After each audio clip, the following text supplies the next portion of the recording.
ଏ ବୋଉ ଆ ତମର ତ ରଜ ଆଉ ରଜ କାଲି ରଖିଥିଲ ମେଞ୍ଚେ ଗୁରେ ଏଇଠି ଆଜି ଆଇଛି ତମ ଶାଶୁ ଘରୁ ଆଉ ବାଡେଇ ପକେଇବ ରଜ ମାନେ 10 କିଲୋ ଆମ୍ବ ଦରକାର 10 କିଲେ ମାଗଣାରେ ପାଉଛ ଯେତିକି ପାଉଛ ସେତିକି ଖାଅ କିଣିକି ଖାଇବି ବୁଝିଲ କିଣିକି ଏରା ହଉଛି ଆମ ଗାଁ ଆମ୍ବ ଏରା ହଉଛି ତାଣ୍ଡାମୁଣ୍ଡି ଆମ୍ବ ବଢିଆ ଆମ୍ବ ଡବଲ ଆଗରୁ ହଉଥିଲା ଡବଲ ଗୋଟେ ଗୋଟେ ଆମ୍ବ ଗୋଟେ ଗୋଟେ କିଲେ ପୁରା ଥିଲେ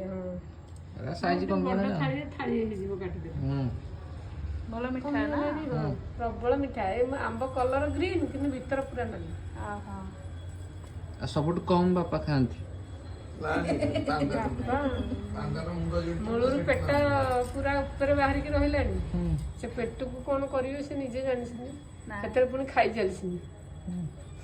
କାଟି ଦଉନ ଫାଳେ